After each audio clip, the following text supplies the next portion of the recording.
Hello everyone. सो इस lecture में हम देखेंगे कि आइडियल गैस क्या होता है, व्हाट इज़ द डेफिनेशन और what is the meaning of ideal gas. So ideal gas को हम देखेंगे from the perspective of real gas. ठीक है, तो रियल गैस मतलब जो एक्चुअल में गैस होता है। आइडियल मींस जो बेस्ट केस सिनेरियो होगा गैस का। तो अभी तक जो हम पढ़ रहे थे that we are studying for a real gas, जैसा गैस नेचर में एग्जिस्ट करता है। सो गैस की जो हम प्रॉपर्टीज की बात करें, जो हमने गैस के बारे में प्रॉपर्टीज पढ़ी थी, जो यूनिक प्रॉपर्टीज पढ़ी थी, अगर आपको याद हो, जो यूनिक प्रॉपर्टी पढ़ी थी वो हमने पढ़ी थी प्रेशर एंड वॉल्यूम, है ना। वो थोड़ा यूनिक था, मतलब प्रेशर को अभी तक हमने उस पर्सपेक्टिव से नहीं देखा कि एक कंटेनर में हर जगह प्रेशर सेम होता है। और वॉल्यूम ऑफ गैस की भी जो डेफिनेशन है वो यूनिक है। It's not the space occupied, it's the space available. So both these definitions are unique definitions. Quantity and temperature तो स्ट्रेट फॉरवर्ड है। सो इन दो डेफिनेशंस को देख लेते हैं। ये दो डेफिनेशंस बहुत इंपॉर्टेंट है अंडरस्टैंडिंग ऑफ गैस में और डिफाइनिंग ऑफ आइडियल गैस में। अब देखो, वॉल्यूम ऑफ गैस क्या था। Volume of gas was, right, ऐसे लिख देते हैं, volume of gas was volume of container minus the volume of gas molecules which was approximately volume of container. ठीक है। प्रेशर ऑफ गैस क्या था। प्रेशर ऑफ गैस था जितना भी फोर्स बिकॉज ऑफ कोलिजन है that per unit area. So this was volume and pressure. तो मतलब हम कह रहे हैं एक कंटेनर है जिसमें गैस है। ठीक है, कोई तो गैस है उस कंटेनर में, कुछ भी मान लेते हैं, बहुत सारे मॉलिक्यूल्स है। तो हमने क्या कहा था, अगर मैं प्रेशर को देखूं, हमने कहा था प्रेशर इसलिए होता है बिकॉज ये कंटिन्यूसली कोलाइड करते हैं। क्यों कोलाइड करते हैं? क्योंकि इनका मोशन रैंडम होता है। और इनका मोशन रैंडम क्यों होता है? बिकॉज एक दूसरे पे कंट्रोल नहीं है, क्योंकि फोर्स ऑफ अट्रैक्शन बिल्कुल ही जीरो है। Sorry, force of attraction almost zero है। अब मान लो हम चाहते हैं कि ये डेफिनेशन एकदम सही से काम करे, मतलब हम ये चाहते हैं कि ये जो मोशन ऑफ गैस मॉलिक्यूल्स है ये कंप्लीटली रैंडम हो, मतलब मॉलिक्यूल्स का एक दूसरे पे बिल्कुल ही कंट्रोल ना हो। देखो, अभी हम कह रहे हैं कि force of attraction almost zero है, एग्जैक्टली जीरो तो नहीं है। We are saying force of attraction is almost zero.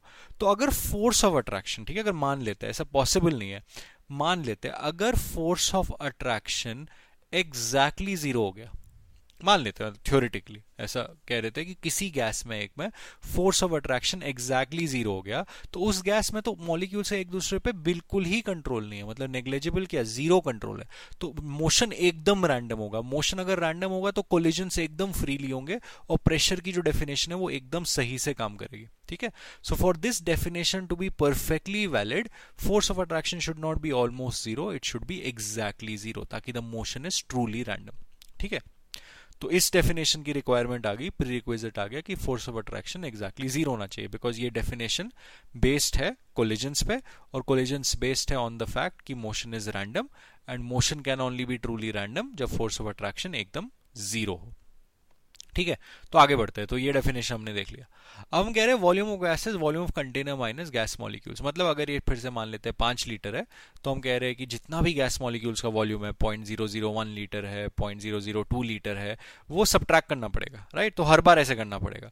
तो अगर कन्वीनियंस के लिए अगर हम चाहें कि वॉल्यूम ऑफ गैस जो है वो वॉल्यूम ऑफ कंटेनर के बराबर हो जाए, मतलब हर बार हमको ऐसा अप्रोक्सीमेशन नहीं करना, we want volume of gas to be exactly equal to the volume of container. That means the entire space should be available for molecules for free move. Entire space तो तभी अवेलेबल होगा ना जब ये molecule आपस में कुछ भी स्पेस ऑक्यूपाई ना करें। तो वो तभी पॉसिबल होगा अगर ये मॉलिक्यूल्स जो है ये गायब हो जाए, राइट। ये मॉलिक्यूल्स अगर गायब हो गए, तो अभी इस मॉलिक्यूल के पास, मतलब ये भी गायब ही हो गया, तो अभी इस मॉलिक्यूल के पास, जो मॉलिक्यूल यहाँ एग्जिस्ट करता है, ठीक है, जो मॉलिक्यूल यहाँ एग्जिस्ट करता है उसके पास पूरा स्पेस अवेलेबल है। So that means volume of gas molecule जो है, हर एक मॉलिक्यूल को गायब होना पड़ेगा, मतलब थ्योरेटिकली हर एक मॉलिक्यूल का जो वॉल्यूम है वो जीरो हो जाना पड़ेगा, राइट। सो अगर volume of gas molecule zero हो गया तो वॉल्यूम ऑफ गैस जो है वो वॉल्यूम ऑफ कंटेनर बन जाता है। ठीक है। तो ये डेफिनेशंस, दोनों डेफिनेशन प्रेशर और वॉल्यूम की एकदम अगर सही से काम करें तो वो तभी काम कर सकती है अगर force of attraction, intermolecular force of attraction zero हो जाए, और अगर volume of gas molecules, individual gas molecules एकदम जीरो हो जाए। Only then pressure of a gas and volume of a gas can be defined like this, that volume of gas is volume of container and pressure of gas is truly randomized force of collision per unit area। लेकिन अब हमने ये समझना है दोनों चीजें possible नहीं है। देखो, किसी भी गैस मॉलिक्यूल का वॉल्यूम जो है वो जीरो नहीं हो सकता, बिकॉज गैस मॉलिक्यूल तो मॉलिक्यूल है, एटम है, मैटर का मास कभी जीरो नहीं होता। Similarly force of attraction almost zero हो सकता है, कभी जीरो नहीं हो, एग्जैक्टली जीरो नहीं हो सकता, ठीक है। तो ये दोनों चीजें जो मैंने लिखी है, volume of gas is zero and force of attraction is zero, ये दोनों थ्योरेटिकल पॉसिबिलिटीज है, practically it is impossible. So practically force of attraction is always almost zero, not exactly zero, and volume of gas molecules is also not zero, hence volume of gas is not exactly equal to volume of container. तो अभी हम क्या करेंगे, हम अभी ऐसे कह देंगे, हम कह देंगे ठीक है, हम अभी एक काम करते हैं कि देखो ये चीज तो ट्रू हो गई कि हम कह रहे हैं कि वॉल्यूम ऑफ गैस मॉलिक्यूल जो है वो ठीक है ऑलमोस्ट जीरो होता है, छोड़ दो, वो जीरो नहीं हो सकता। फोर्स ऑफ अट्रैक्शन भी ऑलमोस्ट जीरो है, मोर इंपॉर्टेंटली वो जीरो नहीं हो सकता। तो ये सत्य है, मतलब this is what always happen. So ये हो गया रियल गैस, ठीक है, this is a real gas. Real gas में ये चीजें ट्रू होती है, real gas is what exist in nature.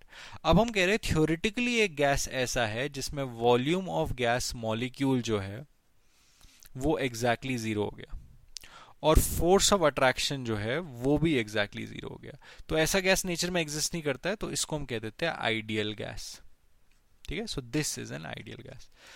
तो इसका मतलब ये भी हो गया, वॉल्यूम ऑफ गैस मॉलिक्यूल अगर volume of gas molecule zero नहीं है तो that means volume of gas is approximately equal to volume of container. और इसका मतलब ये हो गया कि volume of gas is exactly equal to the volume of container it is present in। इसका रिजल्ट ये हो जाता है। सो ये रियल गैस है, आइडियल गैस है, ये एग्जिस्ट करता है, this does not exist, but theoretically हम इसको पढ़ते हैं बिकॉज इसमें जो डेफिनेशन है वो काफी क्लीन है। Volume of gas is not volume of container minus something, मतलब वॉल्यूम ऑफ गैस कभी 4.99 4.89 लीटर नहीं आएगा, एग्जैक्टली 5 लीटर आएगा अगर 5 लीटर कंटेनर है। एंड फोर्स ऑफ अट्रैक्शन भी जीरो है, तो मोशन भी एकदम ट्रूली रैंडम होगा, प्रेशर की भी डेफिनेशन जो एकदम सही से होगी। तो इसमें जो डेफिनेशन है काफी क्लीन है, तो इसको स्टडी करना ईजियर है। नेचर में एग्जिस्ट नहीं करता है, नेचर में ये एग्जिस्ट करता है, लेकिन हम स्टडी इसको करते हैं। तो रियल गैस और आइडियल गैस में बहुत फर्क नहीं है, ठीक है, ओनली फर्क ये है कि ये एग्जिस्ट करता है, ये एग्जिस्ट नहीं करता, लेकिन एक्चुअल में इतना फर्क नहीं है। ऐसा नहीं कि रियल गैस आइडियल गैस से टोटली अलग है। तो अगर हमको आइडियल गैस की प्रॉपर्टी समझ आ रही है, अगर हम आइडियल गैस के बिहेवियर को समझ सकते हैं, एनालाइज कर सकते हैं, सो दैट मीन्स हमको रियल गैस भी अप्रोक्सीमेटली समझ आ गया। तो अगले हमारे जितने भी लेक्चर होंगे उसमें हमारा जो एनालिसिस होगा वो आइडियल गैस पे होगा, ठीक है। So until the next lecture, good bye.